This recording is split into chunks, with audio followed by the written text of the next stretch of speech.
Well, hey, good evening to you. Hey, I'm out here doing a little squirrel hunting, and just kind of an interesting thing took place while I was down here is I'm hunting with a Typhoon 12. This is a great shotgun, and a while back, I think it was about 2 weeks ago, I was hunting with it, and I have a red dot on it, and I thought, well, I was usually just hunting with iron sights. But I thought, I'll try the red dot. And the battery was dead. At least what I thought the battery was dead. And later on, I was down at my range, which is where I'm standing right now. And I noticed this on the ground. And I kind of thought, well, what is that? Like that looks familiar. What is that? What is that thing? And I couldn't quite identify it. Until then, I broke out my shotgun and I was going squirrel hunting, and I realized, gosh, that no wonder that thing doesn't work. So I want to take a moment and really just kind of talk about that, because I've only used this shotgun with this red dot on it. I don't know, I bet I've fired like 3 or 4 shots through it with the red dot, 10 at the most. Now, what I'll say about that is that when I was down here, and I'm sure this fell out because that's the last time I was down here with this shotgun, it is really thundering, by the way. Competing with the thunder, that's not bad. But I was down here and I was kind of showing the differences between like a bird shot versus a buckshot. So I fired these different caliber or different rounds to it. And ultimately, at some point, it jostled this thing loose and it popped out, because it was literally sitting right where I was standing shooting. So I share that with you because this is a pretty cheap red dot, just being honest. I don't even remember where I got it, but I don't think I paid more than like $30-40 for it. And I've learned over the years, and this is just another example of that, is that your optics matter. They matter. Even with scopes, I always kind of like where I live, there used to be a Bushnell outlet in my town, and you can buy all sorts of great cheap scopes there. Some of them as cheap as like $10 kind of thing.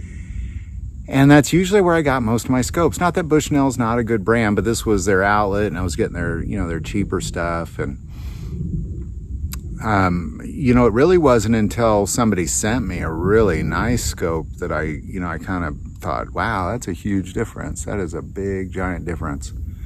Sorry, it's so hot down here. I'm going to sweat my eyes.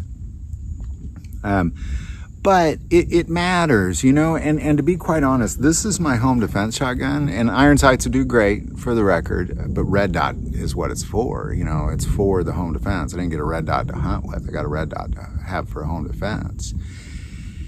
And just to wake up in the middle of the night and click that thing on, just to be looking through an empty space, an empty hole, and this glass is just laying, here on my range, would have been devastating. And again, iron sights would have worked, but red dot would have been better. And I say that because it's important. Optics matter. They matter.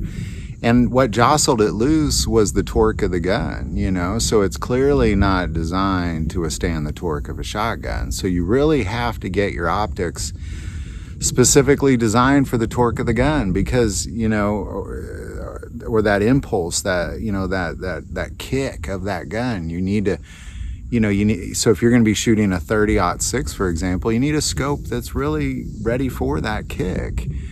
Or if you have a red dot on a 308, for example, or a shotgun, you need a good red dot, and I learned a very valuable lesson in this, and thank God I didn't learn it the hard way. Those squirrels will live through another day. But as far as home defense, this is not okay. Not okay.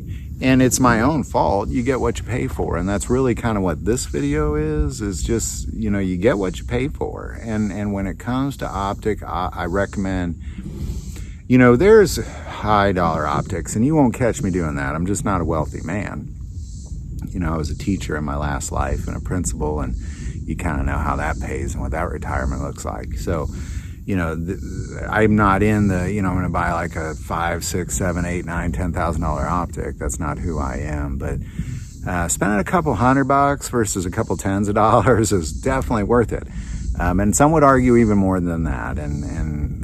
But if, especially on a home defense gun like this one here, this is a problem. And so I'm going to always recommend, man, get a good optic, especially on the guns you're going to use a lot. And they matter. Optics matter. And I learned a valuable lesson in this one that I won't be making again.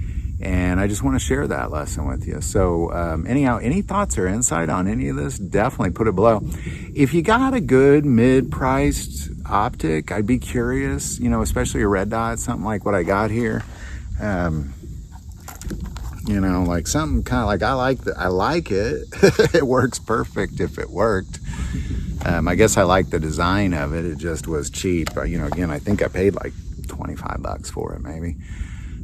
So get a good optic. If you have one, I'd be curious because now I need one. So I'll be looking at the comments to see what y'all recommend. Do want to take a moment and thank our sponsor, Jace Medical. They're the only ones in the world that you can get emergency meds. That's emergency antibiotics, emergency chronic meds, emergency antivirals, that sort of thing. Prescribed to you from a doctor and sent from a U.S. pharmacy straight to your house. I can get these meds from my doctor, but only if I'm sick. Jace gives them to you before you're sick in case of an emergency, and we carry these on our vacation with us, that sort of thing. If for some reason we're out of the country and we get an infection, we have these emergency antibiotics on hand. Have your chronic meds on hand, because goodness gracious, you lose, anything go wrong, with the supply chain, like we've already seen. You need to have emergency chronic meds on hand. Jace, the only company that does it. That link is below. So there you go. Again, put your recommendations below. Optics matter, and again, I'm not in the thousands of dollar range. I'm in the couple $100 max. So, that's the recommendations that I'm looking for. Put that in the comments below. Any other thoughts or insight, definitely put that below. Do want to take a moment and say most who watch the channel, not subscribers, click that subscribe button. It greatly increases the algorithm and our ability to get these messages out. That link is below. But the most important part of this channel, we take prayer requests, so please don't ever hesitate to send that in. Thank you for watching this episode of God, Family, and Guns. And as always, love God, love your family, and love guns.